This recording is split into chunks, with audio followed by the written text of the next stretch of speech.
On Point with Craig's Investment Partners. The information provided here is general in nature. It's not financial advice. It doesn't take into account your financial situation, objectives, goals, or risk tolerance. All investments are subject to risks and none are guaranteed. So before you make any investment decisions, we recommend you contact an investment advisor. For more information about our services in that regard, you can go to our website, which is craigsip.com.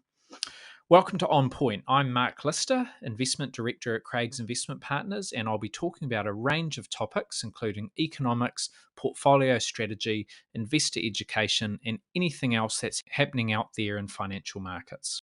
Morning, team. I thought I would talk today about a very common question that people like myself that work in financial markets get from others.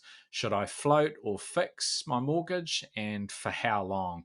I guess that's always something that is on people's minds. Many of us have mortgages and we have to periodically renew those or refix them. So it's something that continues to come up. But I guess at the moment, you've got interest rates that are at the highest levels in 15 years. You've got household budgets that are a lot tighter than they have been in the past because of the cost of living pressures that we're all feeling. So there's probably more riding on these sorts of decisions today. And I think that's why just in the last few weeks, I've had this question a lot more often than I normally would get. I'll give you a few thoughts, and they might not answer the question definitively, but hopefully they will help. I guess what I'll say from the outset is that, like most things to do with money, it's the same for investing, it's the same for borrowing, it's the same for what sorts of companies or funds you should be investing in.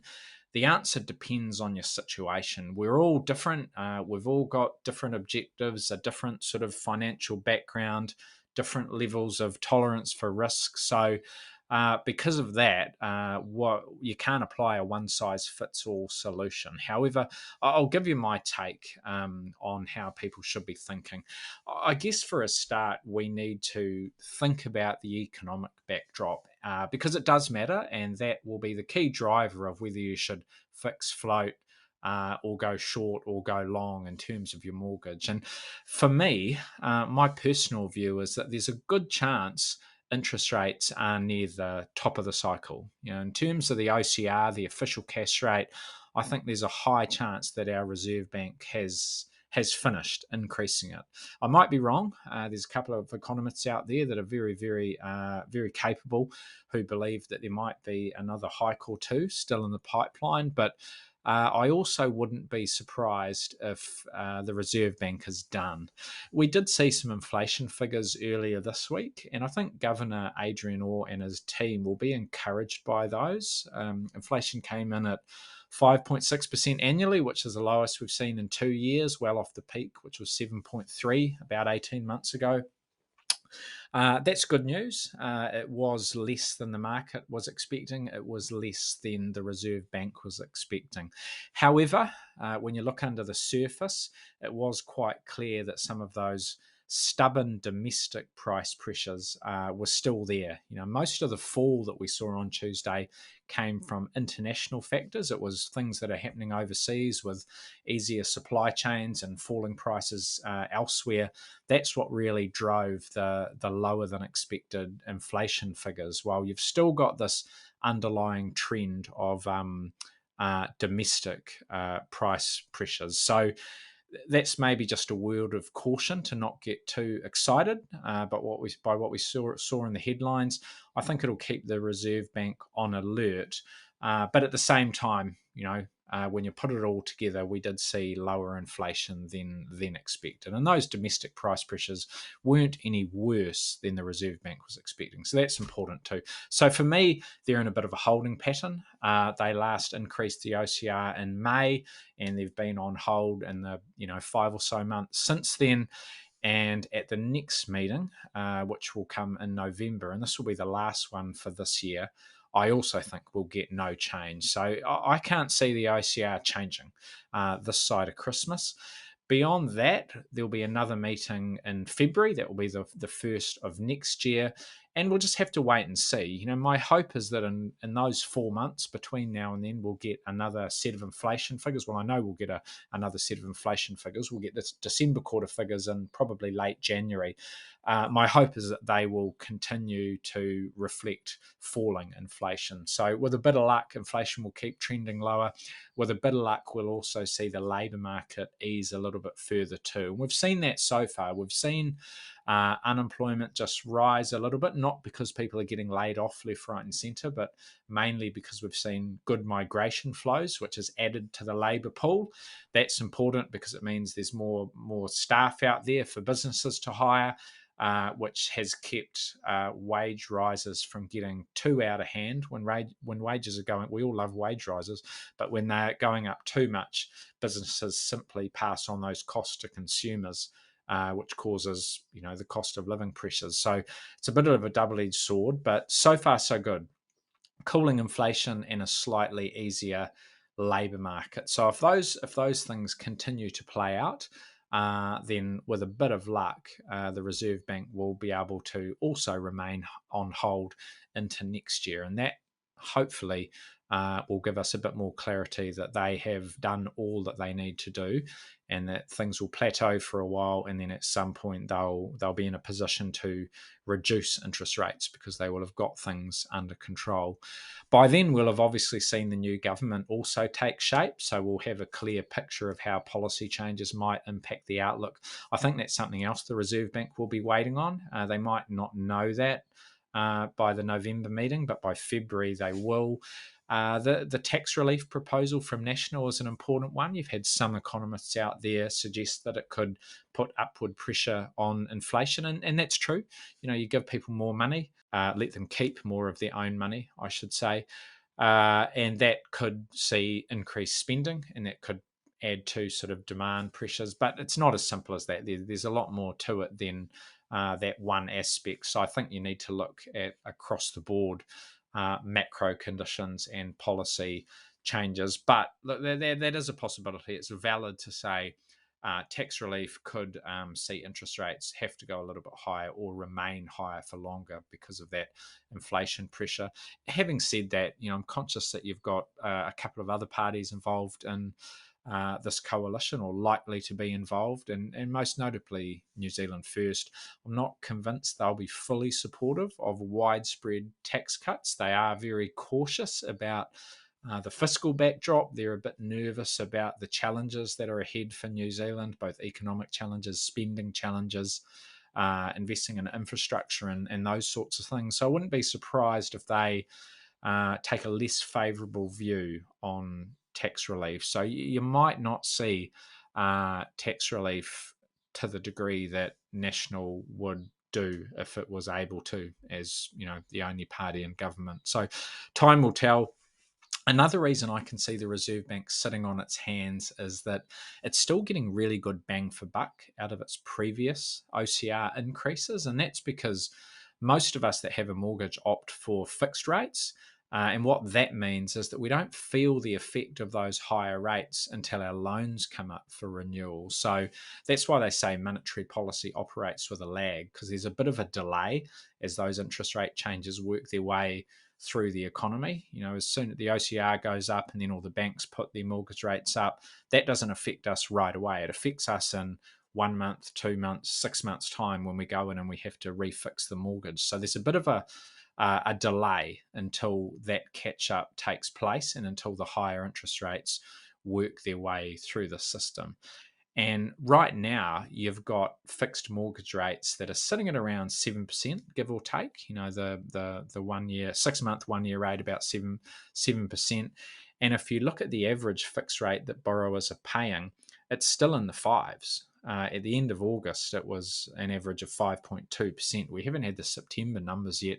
It would have gone up, I think. Maybe it's in the mid fives, but there's still quite a big gap between 7 and sort of 5.5. And what that means and why that's the case is that many of us are still enjoying the old rates that we signed up for a little while back, and it won't be until we roll off those, then move on to those higher rates, that we will see the full impact of everything that the Reserve Bank has done over the last 2 years or so.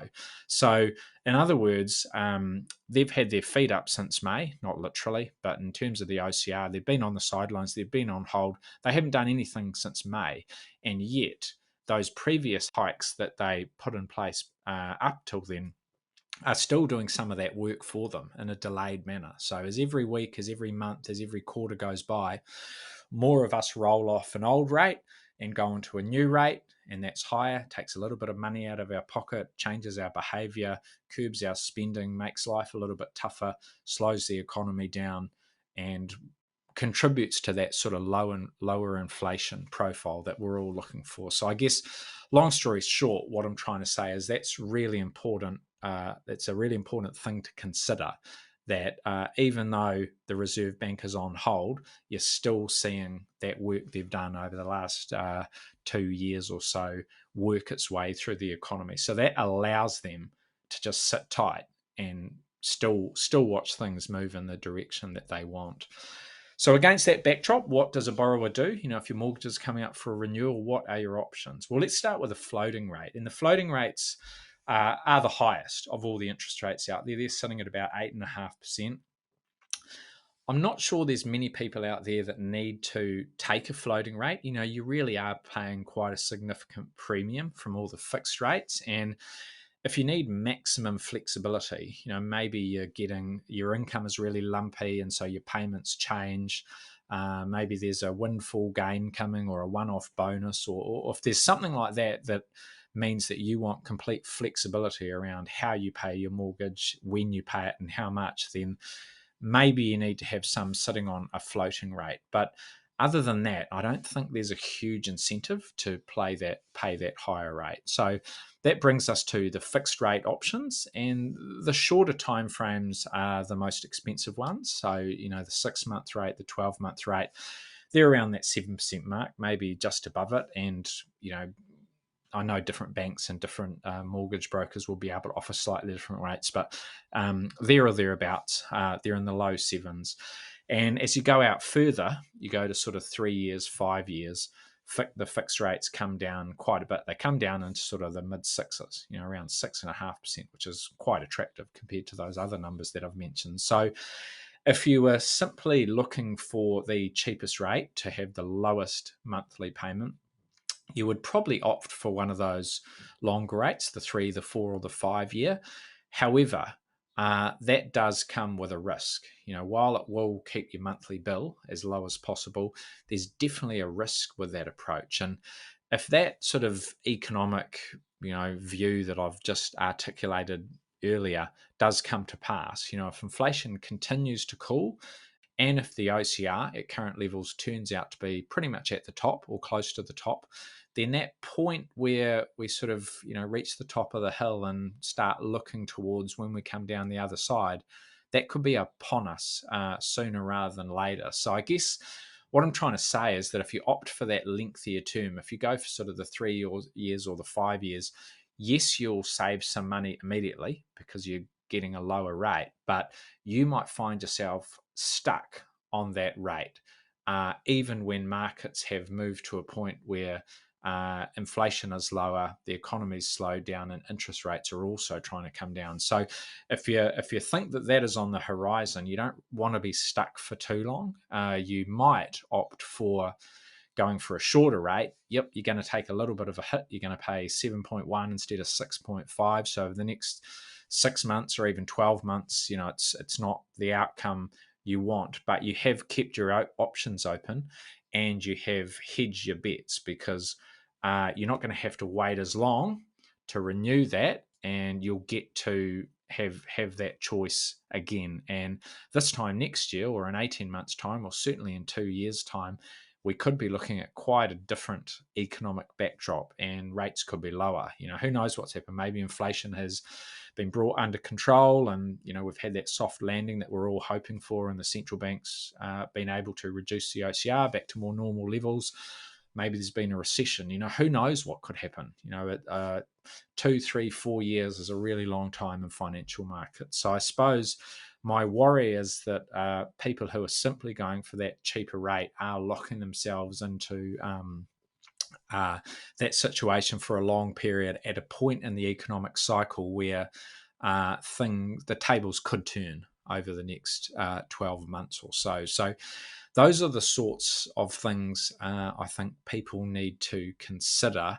A lot of it does come down to your economic viewpoint. If you believe that the economy will keep steaming ahead, inflation's going to stay high for the next 3 years, 5 years, the Reserve Bank's still got a really tough job on its hands, and it's got a lot more work to do, then yeah, maybe locking something in for a longer period is sensible. But if you're like me and you believe that we're probably near the top in terms of the OCR, you believe that inflation will continue cooling and coming down, and if you think that there's still a bit of work that is to be done in terms of the catch up from all the previous interest rate hikes while we all move on to those newer rates, then you might take the view that a shorter term rate is better because you will have the chance to sort of refix at potentially levels that are more attractive. And I'm just conscious that a lot of things can change in financial markets. There's a very strong rhetoric out there from banks, from policymakers, from economists and commentators like myself. But things can change so quickly in financial markets. Over 1 year, certainly over 2 years, we could be looking at a whole different backdrop. So there is some value in hedging your bets and not locking yourself in for too long. But look, like I said at the start, get some good advice. There is no right or wrong answer. And sometimes the need for certainty around the household budget trumps all of these things. Sometimes you just want to know what your payments will be and you want to be able to budget for that. And if you see value in that, then maybe sort of going for a longer term where you do have that clarity for longer. Maybe that is the right thing to do. If it's going to help you sleep at night, then it might well be. But that's really all I had to say. I think it is an individual decision, and I think you've got to do the right thing for you. If you want help, there's lots of good advice out there from bankers and mortgage brokers. So go and have a chat with somebody.